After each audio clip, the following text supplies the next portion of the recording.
Russell Wilson's been the news lately. Stephen A. Smith had a very fiery take when it came to Russell Wilson, but recently he was talking about his legacy, what he wants to leave with the Pittsburgh Steelers, and this was the quote that Russell Wilson gave. It says, in terms of legacy, I think the reason why I came here is I want to win a Super Bowl or two, and that's what we got to do. That's our plan. That's our strategy. That's our mission every day. I think the most important thing for us to accomplish is to play efficient football, move the ball up and down the field. Obviously, we want to celebrate in the end zone. Russell Wilson has said that before. He was talking to Brandon Marshall, I believe, a little while ago. It was about a year ago, and we covered it on the show, where he said he wanted to bring a Super Bowl to Denver. Turns out, Denver didn't want you. Now he goes over to Pittsburgh. Justin Fields is lighting it up. Russell Wilson dealing with an injury. Tom Brady, Drew Bledsoe-esque, I think. So I want to know, do you think Russ will succeed in his goal in bringing the Lombardi Trophy back to Pittsburgh after, 15 years since it happened last? Yeah. No. I don't think Pittsburgh's going to the Super Bowl this year. You got one of the toughest schedules in the NFL. Russell Wilson hasn't done anything yet. He's been hurt.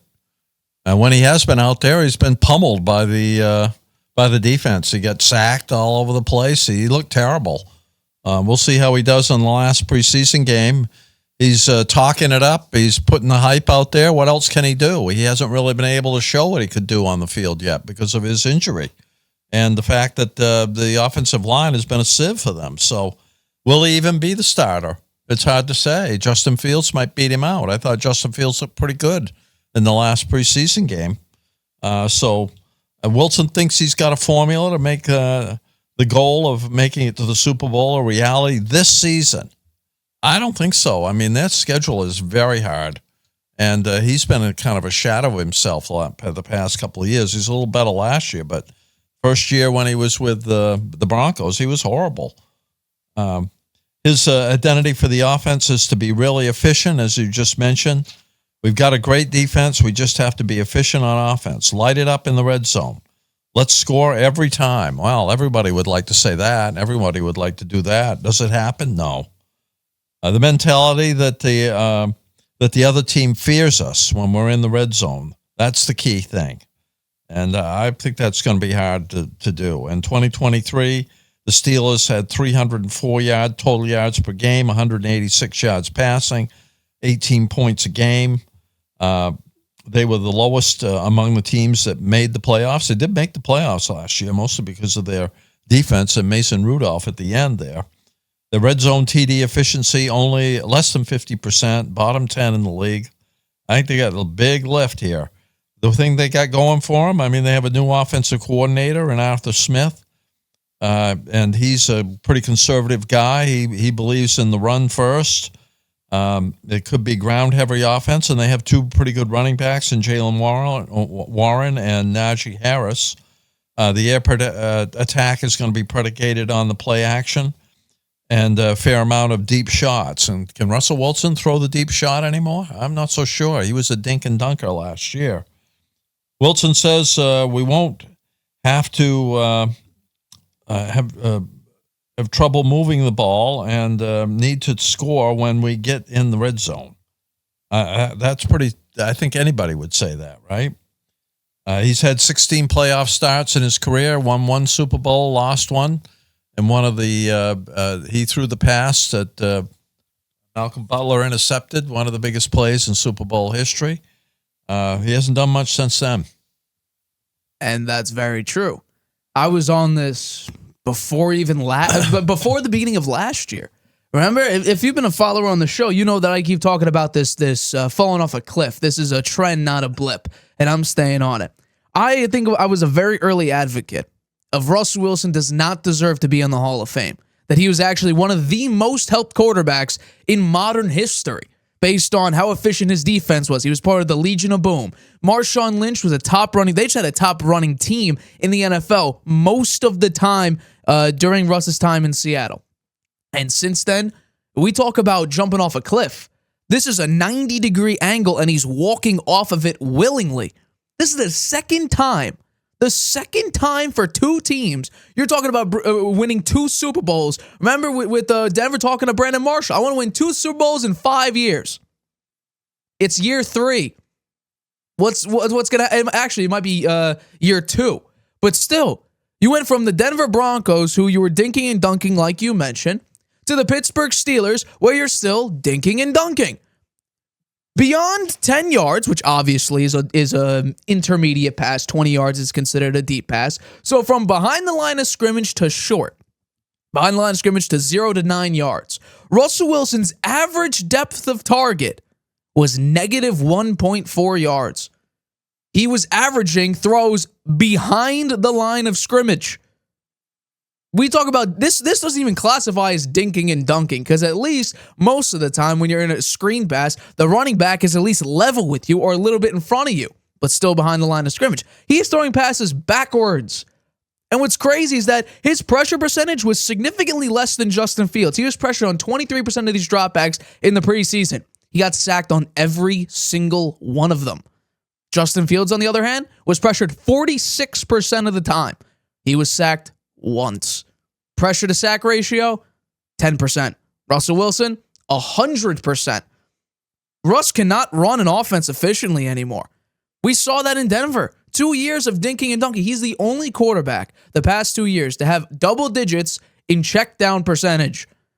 He's not this crazy dynamic player rolling to his right, throwing it 60 yards deep to Doug Baldwin or DK Metcalf for a touchdown. That hasn't been Russ in probably 3-4 years. It just hasn't been.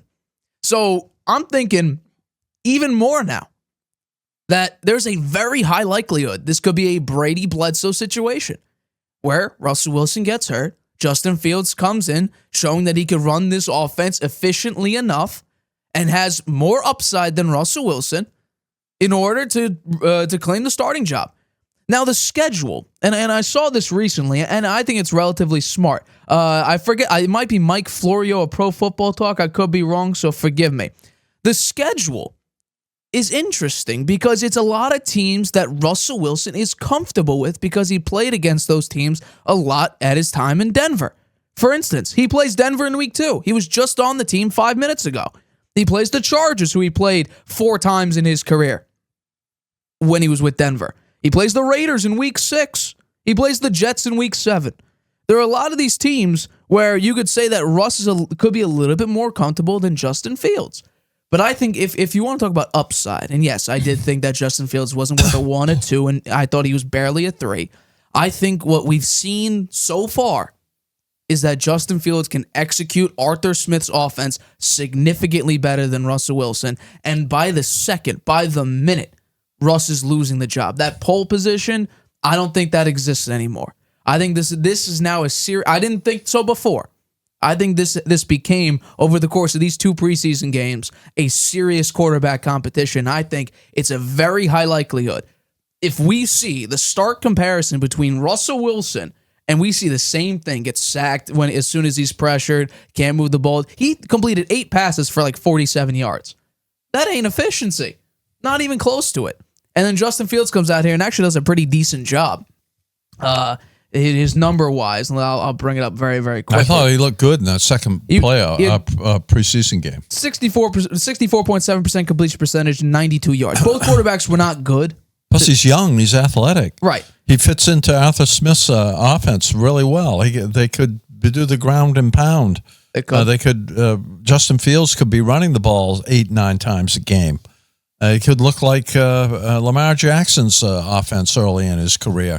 I think there's a lot of opportunity there. I don't think if they do start Russ, they won't give him, he's going to have a very short leash. Yeah. If he plays poorly, he gets hurt a little bit, he's out. Well, I think that Fields will be right in there. I predicted this. I think Fields will wind up the starter. I said it might be 5 or 6 games into the season. I'm now thinking it could be game 2 or 3. I think it could be a situation very early on. I agree with you with that because from week 11 on, Baltimore, Cleveland, Cincinnati, Cleveland, Philly, Baltimore, Kansas City, Cincinnati. That's not where you want to put in Justin Fields because no matter who's out there, they're going to get killed.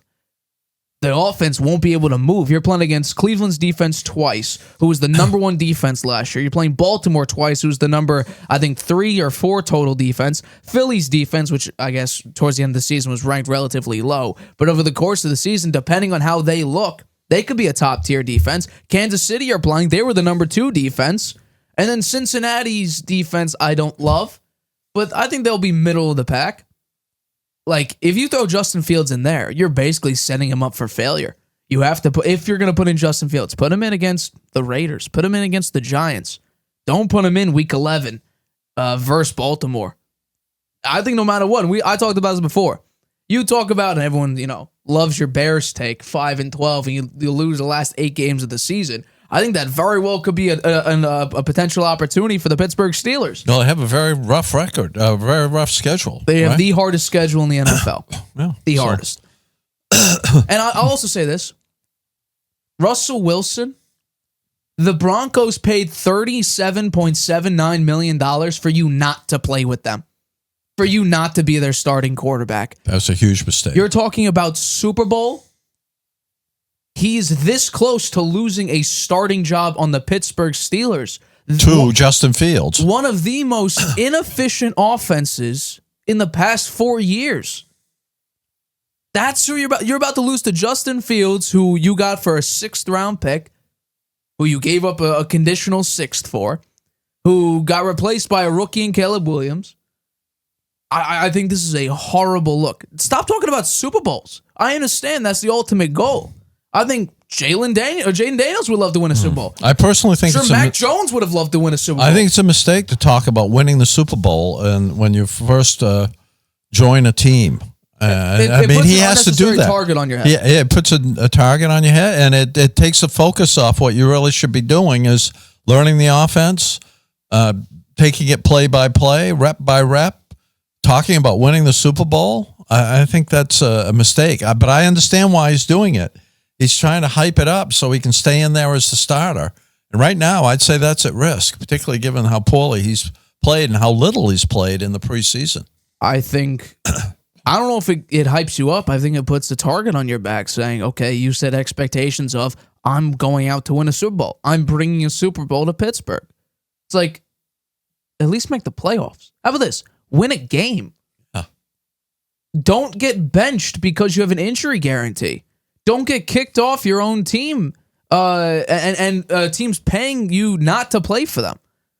Let's start with that. How about take it week by week? How about start preseason week 3, where you're about to lose your job if Justin Fields plays well? Yeah. Let's start that. Super Bowl is in February. Yeah. There's a very decent shot you won't make the playoffs because of how difficult your schedule is and the fact that your offense is not that great. I think it's a fair chance you won't start the season. Fields will be the starter, particularly if he plays very poorly in this 3rd preseason game. I'm saying week to week. Everybody would love to win a Super Bowl. I'm sure everybody would. Phillip Rivers would have loved to win a Super Bowl. I think it's a mistake to talk about it before you've even taken one snap with a team. Yeah, yeah. Let's keep it real. Another team is paying you not to play for them. This would be. You got big money, too. I'll also say this. He talks about, he had this opportunity and he thanks God. I'm cool with that. But let's also keep this, let's keep it 100% honest here. The Giants offered you a job, a backup job. This is the only team that gave you a starting job. You were viewed as a backup amongst a couple of these teams. This was a starting, and by the way, this might not even be a starting job. Right. I think that's very much at risk. Daniel Jones, if you went to the Giants, would be the starting quarterback. You would be the backup to the worst quarterback in the NFL if you were on the Giants right now. What does that say about you? Says you have to hype it up and say, I'm going to the Super Bowl. I'm going to take this team to the Super Bowl before you even get on the field and take a snap. There's nothing else you can say. Take a week by week. Actions speak louder than words, Russ. And we'll see how it goes in the 3rd preseason dink and dunker. Game. Dink and dunk. You throw a couple interceptions in this game, fumble it maybe, take 2 or 3 sacks. Justin Fields issue. You're going to be on the bench. Hi, everybody. Thanks for watching. Make sure you subscribe here to get the latest from the show. Also, if you want to check out the full episode, make sure you click the I in the top right-hand corner right now. If you want to listen to this show anywhere you go, make sure you go to anchor.fm/The Harvey Hour or anywhere you get your podcasts.